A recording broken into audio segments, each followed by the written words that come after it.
Virtually anyone who flies will, from time to time, find it necessary to cope with a crosswind condition.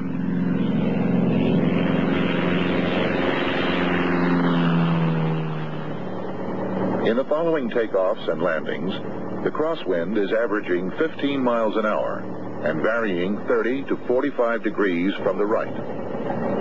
The crosswind component is between 7 and 11 miles an hour. It's good practice to keep the aircraft on the center line of the runway.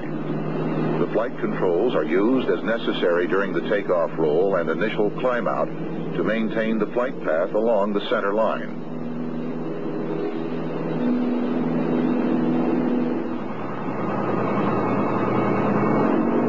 Since we have a right crosswind, we'll use full right aileron at the beginning of the takeoff, reducing aileron as the control effectiveness increases.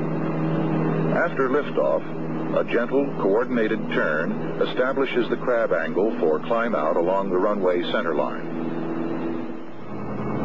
A common error during crosswind takeoff is failure to hold proper aileron just prior to and during liftoff.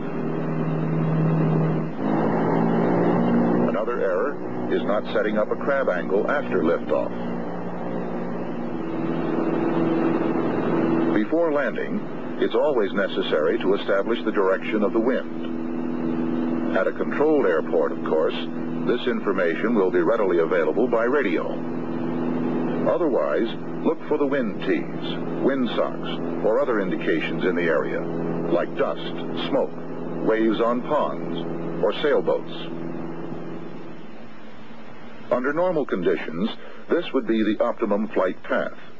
However, failure to anticipate the effect of a tailwind component will result in overshooting the center line and will require S-turning to line up on final. A headwind component on base leg may cause the unwary pilot to make a long, shallow, and low turn to final approach. Crosswind landings seem to create more apprehension than others. This may be due to the unnatural aircraft attitudes involved.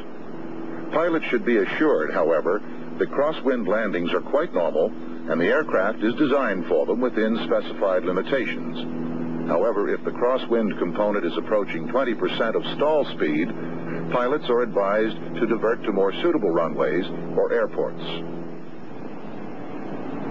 There are 3 methods used to compensate for crosswind. Crab into the wind so that the flight path continues straight with the center line of the runway. Or you can establish a slip, which means lowering the wing into the wind to compensate for the drift and thus continue a straight path to the runway. Or you may combine the techniques of crabbing and slipping to maintain a centerline approach. Your approach speed should be normal except when the wind is gusty. Then, of course, you must add in about 1/2 of the gust factor.